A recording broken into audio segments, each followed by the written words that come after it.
Hello everyone, this is Kapil Chaudhary. जैसा कि आप सभी को पता है, जोसा काउंसलिंग के राउंड 1 का रिजल्ट आ चुका है। मैंने सबसे पहले तो आपको मैं बधाई देना चाहता हूं, क्योंकि जो भी फर्स्ट राउंड के अकॉर्डिंग जो भी कट ऑफ्स आई है, लास्ट क्लोजिंग रैंक्स आई है, वो बहुत ही इंक्रीज हुई है। मीन्स जिनकी भी लोअर रैंक है उनको आराम से आने वाले राउंड्स में एनआईटीज या ट्रिपल आईटीज मिल जाएंगी। सो मैं अपनी इस वीडियो में उन स्लाइड्स को दिखाऊंगा जिसमें एनआईटीज की मैंने डिफरेंट कट ऑफ्स या क्लोजिंग रैंक्स दिखाई हुई हैं, और कुछ जैसे छोटे छोटे टॉपिक्स हैं, जैसे फ्लोट स्लाइड करना है। मीन्स जिस यदि आपको कुछ भी सीट मिल चुकी है फर्स्ट राउंड में, तो वो आपको फ्लोट करनी है या स्लाइड करनी है, उसके बारे में मैं आपको पूरी जानकारी दूंगा। और इस वीडियो में जो भी जैसे आप कॉलेज में रिपोर्ट करोगे तो उस किस टाइम पे करें, क्या क्या डॉक्यूमेंट्स चाहिए, कैसे क्या होगा, वो भी इस वीडियो में मैं आपको बताने वाला जा रहा हूँ। So I am going to share you slides. The first one NIT is NIT Trichy. मैंने यहाँ पे different categories general EWS OBC SC ST की home state and other state दोनों कोटेज में रैंक दिखाई हुई हैं for male and female categories दोनों के लिए। तो इसमें जो भी मैंने ये रैंक दिखाई हुई है ये उस NIT की सबसे लोएस्ट ब्रांच की क्लोजिंग्स रैंक हैं। तो जनरल कैटेगरी के लिए होम स्टेट में मेल के लिए जो लोएस्ट ब्रांच की कट ऑफ है जनरल कैटेगरी की वो 26,516 गई है। वहीं फीमेल के लिए 14,293। तो EWS रैंकिंग के लिए इसमें EWS का देखोगे तो 32,847 से लेके 25,142 तक गई है। मींस जिसकी भी EWS रैंकिंग है उसके लिए ये सबसे अच्छी ऑप्शन है। ये NIT तिरची में जो भी लोएस्ट ब्रांच है, जैसे शायद प्रोडक्शन एंड इंडस्ट्रियल इंजीनियरिंग है या फिर माइनिंग या मेटलर्जी वगैरह है, उसकी ये यहाँ पे सबसे लोएस्ट रैंक दिखाई हुई है मैंने। तो EWS कैटेगरी वालों के लिए ये यहाँ से आप आइडिया लगा सकते हो। मैंने यहाँ पे अदर स्टेट में मेल एंड फीमेल कैटेगरीज़ के लिए भी यहाँ पे दिखाई हुई है डिफरेंट कैटेगरीज़ में, so you can have idea. मैंने कुछ आने वाली स्लाइड्स में कुछ जगह जैसे डॉट्स आएंगे, मीन्स कि उस कैटेगरी की होम स्टेट कोटा या फिर अदर स्टेट कोटा में उस कैटेगरी की उस ब्रांच में जो भी वो हैं सीट्स हैं वो खाली हैं, तो वहाँ से आप देख सकते हैं। So let's move on to next NIT which is NIT Rourkela. तो यहाँ पे देखो EWS कैटेगरी में फीमेल कैटेगरी के लिए कोई भी अभी गया नहीं है, मीन्स NIT रूरकेला में EWS कैटेगरी के लिए फ़ीमेल में कोई नहीं गया। तो यहाँ पे फीमेल्स के लिए ऑप्शन है जिसकी भी इसके अराउंड पड़ती हो रैंक वगैरह। जैसे यहाँ पे EWS में 10,594 है मेल के लिए, तो इसके अकॉर्डिंग मीन्स 10 to 15,000 के अप्रोक्स जिसकी भी रैंक है फीमेल कैटेगरी में, वो यहाँ का ऑप्शन ऑप्ट कर सकती हैं। मीन्स यदि उन्होंने भरा है, इसमें कोई भी ब्रांच भरी है, तो उनके मिलने के यहाँ पे चांसेस हैं। ऐसे ही ST कैटेगरी के लिए फ़ीमेल में वेकेंट है सीट, यहाँ पे अदर स्टेट के लिए भी वैकेंट है। यहाँ पे देखा होगा जो भी, ये तो सभी को पता है, जो उस होम स्टेट है उसमें रैंकिंग हाई रहती है, क्योंकि कुछ होम स्टेट का कोटा लगता है अदर स्टेट के कंपैरिजन में। Third NIT is NIT Surathkal. यहाँ पे देखो ये 27,000 जनरल रैंकिंग तक, यहाँ तक लास्ट फर्स्ट राउंड में ही 27,000 तक गई है लोएस्ट ब्रांच की जनरल रैंकिंग में। So you can get idea that the cut off ranks are increasing for even of for first round too. Fourth NIT is NIT Warangal. यहाँ पे जो भी होम स्टेट में जनरल कैटेगरी के लिए mail के लिए क्लोजिंग रैंक है वो 22,740 की है। तो यहाँ से आप आइडिया लगा सकते हो कि जिसकी भी इसके अप्रोक्स है और उन्होंने NIT वारंगल भरी है, तो उनका नेक्स्ट आने वाले राउंड्स में उनका पॉसिबल है कि उन्हें उसमें सीट मिल जाएगी। सो you can get idea of all these from here. Fifth number NIT is NIT कलिकत। यहाँ पे देखो मैंने ST के लिए जो भी डॉट्स हैं, मींस होम स्टेट कोटा में NIT कलिकट के कोई भी किसी ने भी सीट्स वगैरह नहीं भरी है। तो आने वाले राउंड में जिसकी भी अप्रोक्स ऐसी रैंकिंग हो, जैसे अदर स्टेट में 2006 गई है, तो मीन्स होम स्टेट के लिए 3 to 4,000 तक जिसकी भी रैंकिंग है और उन्होंने NIT कलिकत की कोई भी ब्रांच भरी है, जो भी लोएस्ट ब्रांच भरी है, तो उनके मिलने के चांसेस हैं यहाँ पे। यहाँ पे भी जनरल कैटेगरी में जो होम स्टेट रैंकिंग है वो 28,020 पे गई है। वहीं फीमेल के लिए होम स्टेट में 29,330 गई है। यहाँ पे अदर स्टेट में भी फीमेल के लिए 30,177 गई है। सिक्स्थ NIT आती है NIT नागपुर, VNIT नागपुर। इसमें मैंने डिफरेंट रैंकिंग होम स्टेट और अदर स्टेट में दिखा रखी है। तो इसमें जनरल में देखो तो जो मेल कैटेगरी के लिए गई है लास्ट रैंक, उसमें 32,284 है और फीमेल में 36,920 कट ऑफ है। तो इसमें EWS की 5,663 for male category, for home state and for females it was 7,948। OBC के लिए 11,000 तक गई है और वहीं फीमेल के लिए 17,498 तक गई है होम स्टेट में। यहाँ से आप आइडिया लगा ही सकते हो कि जो भी है कट ऑफ्स हैं, जो भी मैंने पहले वाली वीडियो में डिफरेंट क्लोजिंग रैंक्स बताई थी वो फाइनल राउंड्स की थी, जो भी लोएस्ट ब्रांच की थी। तो उससे आप कंपैरिजन कर सकते हो कि कितना गैप है, थोड़ा बहुत ही है, क्योंकि ये इंक्रीज़ हुई है। कुछ भी हो, जैसे कुछ भी बच्चों ने ड्रॉप लिया हो या फिर IITs के लिए सेलेक्ट हुए हों, उसके बेसिस पे है ये। 7th पे आती है NIT कुरुक्षेत्र। इसमें देखो ST के लिए होम स्टेट में कोई भी सीट फिलअप नहीं करी गई है, तो इसमें आप आइडिया लगा सकते हो कि इसमें सीट्स खाली हैं और यहाँ पे आपको सीट मिल सकती है। जनरल कैटेगरी के लिए 32,966 फॉर मेल होम स्टेट और फीमेल के लिए 44,000 तक गई है। वहीं अदर स्टेट में जनरल कैटेगरी 27,894 और फीमेल के लिए 38,526। ये जो मैंने दिखाई है, ये भी जो भी रैंकिंग है general EWS OBC SC ST के लिए NIT कुरुक्षेत्र की, ये production and industrial engineering branch की है, जो भी उसकी लोएस्ट ब्रांच है। मींस सेम सिलेबस रहता है, approx 80 to 90% having same syllabus as mechanical engineering. तो यहाँ से आप रिलेट कर सकते हो अपने आप को जैसी भी आपकी रैंकिंग है उसके अकॉर्डिंग। आने वाली NIT है MNIT इलाहाबाद 8th नंबर की, जो यूपी में है। इसमें होम स्टेट कोटा, यदि किसी को डाउट हो कि होम स्टेट कैसे लगता है तो मैं बता दूं। मींस यदि आपने 12th यूपी से की है तो आपका होम स्टेट यूपी में लगेगा। अब जैसे मान लो आप यूपी के हो और आपने 12th हरियाणा से की है तो आपका होम स्टेट हरियाणा लगेगा। मींस NIT कुरुक्षेत्र जो हरियाणा में है उसमें आपका होम स्टेट लगेगा, ना कि MNIT इलाहाबाद में, चाहे आप यूपी के ही क्यों ना हो। तो इसमें मैंने आपको जनरल कैटेगरी के लिए, EWS के लिए, OBC के लिए, SC और ST के लिए, सारी कैटेगरीज़ के लिए होम स्टेट और अदर स्टेट में रैंकिंग दिखाई हुई है। सो you can get idea from here. यहाँ पे EWS के लिए होम स्टेट में 7,069 तक गई है फीमेल कैटेगरीज़ के लिए। वहीं जनरल कैटेगरी में मेल कैटेगरी के लिए 28,560 तक गई है होम स्टेट। वहीं अदर स्टेट 23,887। यहाँ पे अदर स्टेट और होम स्टेट में ज़्यादा अंतर नहीं है रैंकिंग का। अगली NIT आती है NIT दुर्गापुर, जिसमें यहाँ पे मैंने क्लोजिंग रैंक्स दिखाई हुई हैं। सो यू कैन व्यू दीज। यहाँ पे जो भी होम स्टेट है वो अदर स्टेट की बताऊँ तो मैं, वो 32,489 गई है मेल के लिए और वहीं होम स्टेट में 33,934 गई है। तो यहाँ पे आप आराम से देख सकते हो। मीन्स जिसकी भी 40,000 तक है वो राउंड 7 तक आराम से यहाँ पे NIT मिल सकती है जनरल कैटेगरीज के लिए। EWS OBC और SC ST के लिए आप देख सकते हो। यहाँ पे 10th नंबर की है NIT सिलचर, जिसकी होम स्टेट और अदर स्टेट में मैंने आपकी रैंकिंग दिखाई हुई है। यहाँ पे ये देखो होम स्टेट में NIT सिलचर की, ये इनफैक्ट अच्छी NIT है, प्लेसमेंट वाइज भी, कैंपस वाइज भी, सारी NIRF रैंकिंग भी 10th है। तो ये सबसे अच्छी है, मींस ईस्ट साइड में सबसे अच्छी NIT है। तो इसकी यहाँ पे देखोगे जनरल कैटेगरी में 75,113 तक गई है मेल में होम स्टेट में। तो मींस जो भी NIT सिलचर मींस असम के हैं तो उनकी यदि अप्रोक्स अगले आने वाले राउंड में 1 लाख तक भी है तो भी आप वो इसमें ले सकते हैं, आराम से उनको मिल जाएगी सीट। अदर स्टेट में यहाँ पे देखो तो मेल के लिए जनरल कैटेगरी में 29,491 है। वहीं EWS के लिए होम स्टेट में 13,366 और अदर स्टेट में अराउंड 5,000 के अप्रॉक्स गई है।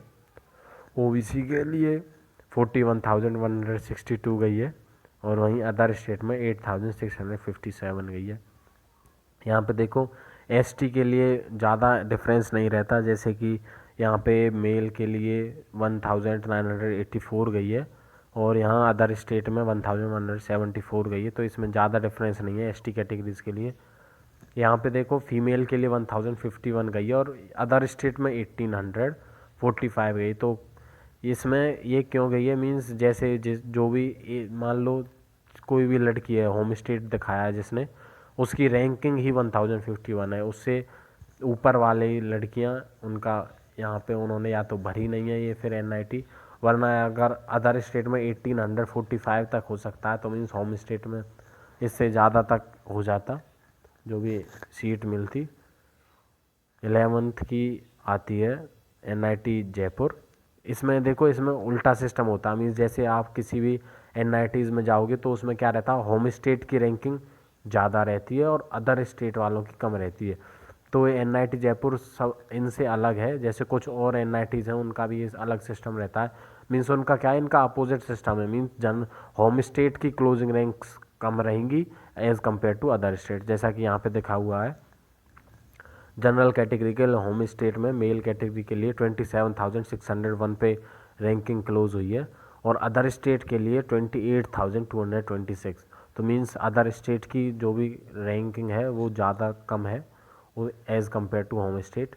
ईडब्ल्यूएस में भी देखो, ईडब्ल्यूएस में मेल कैटेगरी के लिए होम स्टेट में 4635 गई है, वहीं अदर स्टेट में 4939 गई है। तो आप यहाँ से अनुमान लगा सकते हो, ये अच्छी है एनआईटी है खूब जयपुर भी। इसमें देख सकते हो जो भी अगर अदर स्टेट आपका पड़ता है और इसके अप्रोक्स रैंकिंग है तो आपके आने वाले राउंड्स में सिलेक्शन हो जाएगा। अगली एनआईटी आती है एसवी एनआईटी सूरत, जिसकी होम स्टेट और अदर स्टेट में कैटेगरीज मैंने यहाँ पे दिखाई हुई है। इसकी होम स्टेट में मेल कैटेगरी के लिए जनरल कैटेगरी में 24,197 गई है, वहीं अदर स्टेट में 21,503 गई है जो भी क्लोजिंग रैंक है। यहाँ पे एसटी के लिए ज़्यादा डिफरेंस नहीं है, जैसे कि मेल कैटेगरी के लिए 2072 गई है होम स्टेट में, वहीं अदर स्टेट में 2052 गई है जो भी क्लोजिंग रैंक्स हुई है। 13th नंबर की एनआईटी आती है एनआईटी हमीरपुर, जिसकी क्लोजिंग रैंक दिखाई हुई है, जैसे यहाँ पे कुछ में डैश दिखाए हुए हैं, मीन्स ईडब्ल्यूएस कैटेगरी में होम स्टेट में फीमेल कैटेगरी के लिए डैश्ड है, मीन्स वो ब्रांच अभी उस किसी ने भी अप्लाई नहीं किया है फीमेल कैटेगरी से उस ब्रांच के लिए, तो उसमें किसी का भी इनरोलमेंट नहीं हुआ है। यहाँ पे देखो होम स्टेट के लिए गर्ल्स के लिए 1,17,971 तक गई है। तो लगा सकते हो अभी आने वाले 6 राउंड्स में भी कहाँ कहाँ तक जो भी कट ऑफ्स हैं वो जा सकती हैं। सो you can get idea from this. 14th number NIT is MNIT Bhopal, जो मध्य प्रदेश में है। यहाँ पे भी जो भी होम स्टेट के लिए देखो तो क्लोजिंग रैंक 32,927 की गई है और अदर स्टेट में 30,257 गई है। यहाँ पे जो ओबीसी के लिए है वो 11,289 गई है मेल कैटेगरी होम स्टेट, और अदर स्टेट के लिए 10,263 गई है। सो ये फर्स्ट राउंड की ही कट ऑफ्स हैं। 15th नंबर के एनआईटी मेघालय, तो यहाँ पे देखो ईडब्ल्यूएस ओबीसी और एससी इन तीनों कैटेगरीज़ के लिए सीट्स बिल्कुल वेकेंट हैं। सो जिसने भी उनमें एनआईटी मेघालय में भरा है, कोई भी जैसे ब्रांच भरी है, तो उनके लिए आने वाली अपॉर्चुनिटी है, मीन्स उन्हें खुशखबरी भी है कि उन्हें आने वाली जो भी राउंड्स रहेंगे उनमें ब्रांच आराम से मिल जाएगी। NIT Agartala 16th number NIT, यहाँ पे ओबीसी के लिए होम स्टेट में कोई भी ब्रांच फिल नहीं हुई है, मीन्स जो भी ये रैंकिंग दिखाई हुई है उस ब्रांच की सीट्स पूरी वेकेंट हैं। तो यहाँ पे देखोगे जनरल रैंकिंग के लिए यहाँ पे 2 लाख तक गई है मेल कैटेगरीज के लिए होम स्टेट में, वहीं अदर स्टेट में 37,000 तक गई है। मीन्स जो भी यदि एनआईटी अगरतला इसके अराउंड या फिर इस स्टेट से हैं तो उनके लिए 2 लाख तक रैंकिंग गई है, मेल फीमेल के लिए 1 लाख तक गई है। सो you can understand that these rankings are increasing। अब 7th नंबर की एनआईटी आती है एनआईटी रायपुर, छत्तीसगढ़ में है।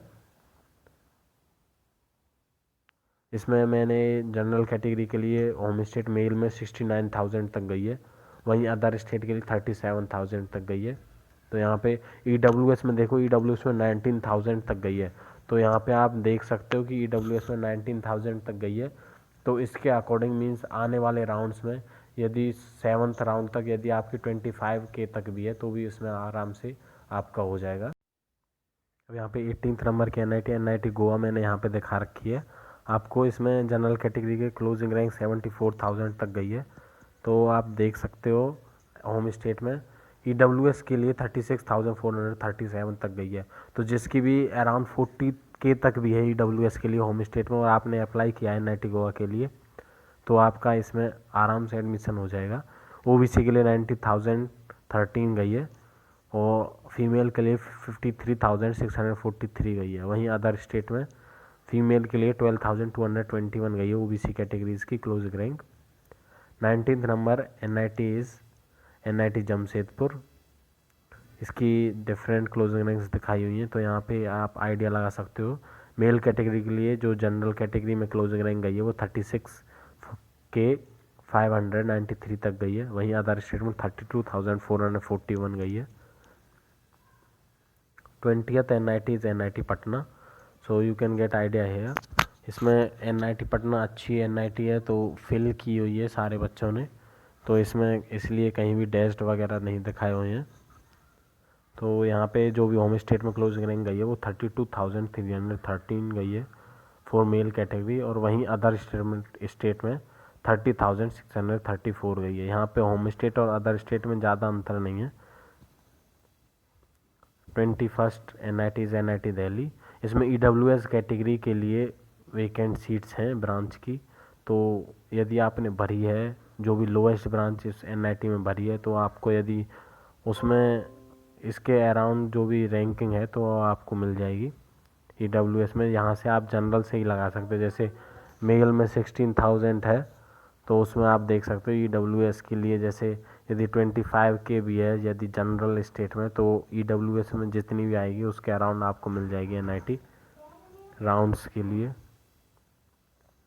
22nd इज़ NIT मणिपुर, इसमें SC कैटेगरी के लिए अदर स्टेट और ST कैटेगरी के लिए अदर स्टेट दोनों ही कैटेगरीज में सीट्स वेकेंट हैं।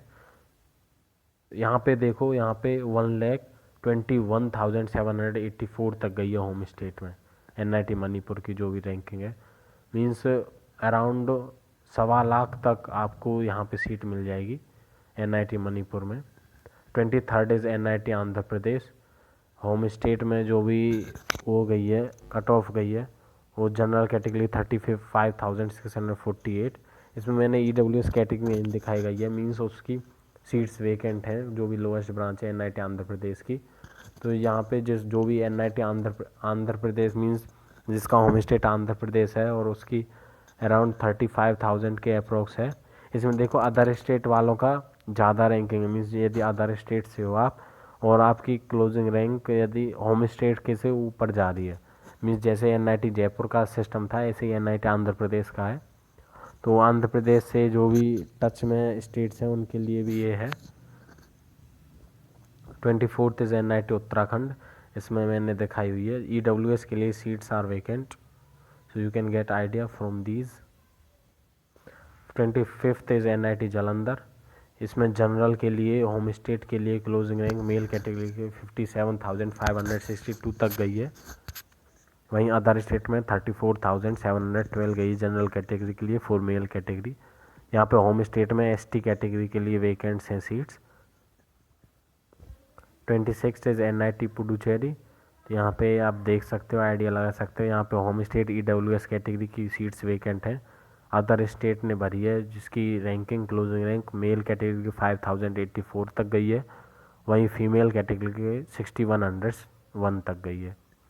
ST के लिए होम स्टेट में फीमेल के लिए 13,000 तक गई है, वहीं मेल कैटेगरी के लिए ST कैटेगरी में 1,759 तक गई है।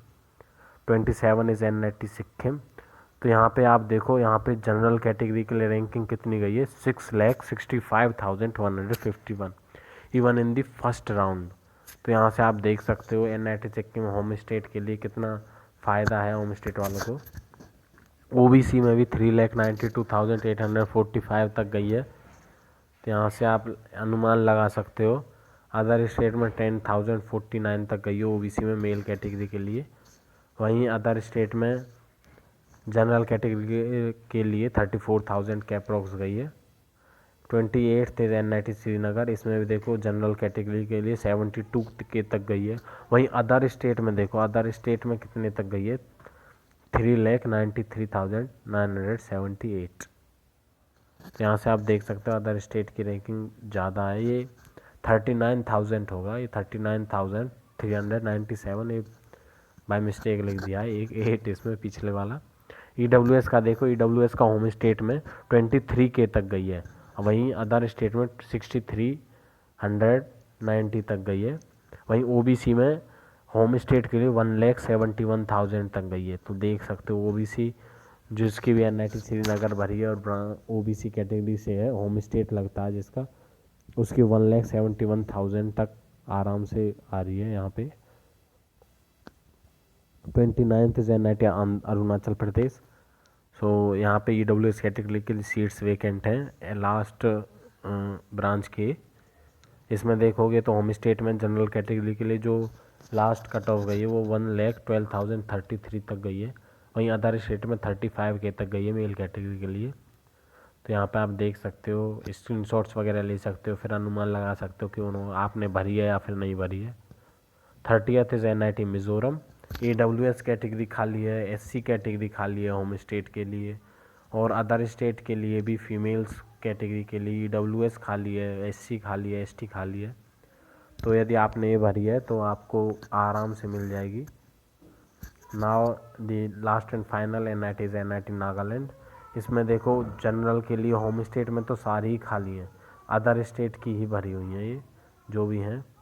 तो आप देख सकते हो जनरल ST के लिए केवल होम स्टेट में ST कैटेगरी वालों की सीट मिली है यहाँ पे, क्योंकि भरी ही उन्होंने होगी। सो आप यहाँ पे अदर स्टेट से हो तो जनरल कैटेगरी की 36K तक गई है और 44K तक अदर फीमेल कैटेगरी के लिए गई है। मीन्स यदि ये लोवेस्ट ब्रांचेस की है तो आप ये देख सकते हो, यदि लास्ट राउंड तक, राउंड 7 तक आपको CS भी चाहिए तो CS भी आपको 36K तक यहाँ पे मिल जाएगी आराम से। दिखा दिए तो आप इससे अनुमान लगा सकते हो कि आपकी कितने के अप्रोक्स रैंकिंग है, उसके हिसाब से आपको कौन से NIT मिलने के चांसेस है यदि आपने भरी है वो। तो अब आने वाले जो भी यदि आपको सीट्स मिल चुकी है तो आपको 3 ऑप्शन दिखाई देंगे आपकी जो भी जोसा वेबसाइट है उसके। First is freeze, second is float and third is slide. Means freeze में क्या है, यदि आपको कोई भी ब्रांच मिल चुकी है, यदि आप उससे सेटिस्फाई हो, मीन्स आगे कुछ भी अपग्रेडेशन नहीं चाहते हो तो आप उसे फ्रीज कर सकते हो। मीन्स वो आपकी चॉइस लॉक हो जाएंगी वहीं पे और वही सीट आपको मिल जाएगी। आप फिर आपको इंस्टीट्यूट रिपोर्ट करना पड़ेगा वो। यदि आप मीन्स यदि आप उस NIT को चाहते हो, मीन्स उस ब्रांच आपको मिल चुकी है, यदि वो सही है ब्रांच, और उसी NIT में आप अपग्रेड करना चाहते हो तो स्लाइड ऑप्शन पे क्लिक करना होगा। स्लाइड में क्या है, मीन्स यदि आपको सीट मिल चुकी है उस NIT में तो वो उसी NIT में अपग्रेड होगी, किसी दूसरी NIT में नहीं जाएगी। और थर्ड ऑप्शन आता है फ्लोट का। फ्लोट में क्या है, यदि आप अदर NITs में भी अपग्रेडेशन चाहते हो, मीन्स आपकी वो जो सीट है वो तो आपकी चॉइस फील्ड हो जाएगी, मीन्स वो तो आपकी चॉइस लॉक होगी। अब आपकी जो भी उस NIT में या फिर अदर NITs में भी अपग्रेडेशन के लिए आपकी चली जाएगी। तो ये 3 ऑप्शन मैंने आपको बता दिए, फ्लोट, फ्रीज और स्लाइड। अब आगे मैं आपको बताऊं, जैसे भी यदि आप इंस्टीट्यूट रिपोर्ट करते हो तो उसमें पहले तो जो भी मैंने आपको वीडियो में एक में डॉक्यूमेंट्स से रिलेटेड बताई हुई है, मीन्स जो भी डॉक्यूमेंट्स चाहिए वो आप प्रिपेयर कर लेना सबसे पहले। तो उसका मैं लिंक इस डिस्क्रिप्शन में डाल दूंगा। दूसरा क्या है, जो भी इंस्टीट्यूट रिपोर्टिंग टाइम है उससे कम 8 घंटे से 1 घंटे पहले आपको पहुंचना है। और तीसरा क्या है, जो भी मीन्स जो छोटे छोटे इक्विपमेंट्स हैं जैसे pen, pencil, eraser, whitener, fluid या फिर गम वगैरह या फेविकॉल वगैरह, ये आपको जरूर लेके जाने वहाँ, क्योंकि वहाँ पे क्योंकि नया नया इंस्टीट्यूट होता है तो कुछ भी पता नहीं चलता कि कहाँ पे मार्केट है, कहाँ पे क्या है। तो टाइम यदि कहीं टाइम निकल जाए, क्योंकि इंस्टीट्यूट का कुछ जैसे 9 से 5 बजे तक का रहता है रिपोर्टिंग टाइम, तो उसमें यदि आपको टाइम निकल जाए तो आपको फिर वहाँ पे रहने वगैरह की दिक्कत आएगी। तो ये सब कुछ था मेरी वीडियो में। सो गाइज, यदि आप मेरी वीडियो अगर पसंद आई तो हो तो इसे लाइक, शेयर और कमेंट करना। यदि आप चैनल पे नए हो तो इसे सब्सक्राइब करके बेल आइकन को जरूर प्रेस करना। Thank you.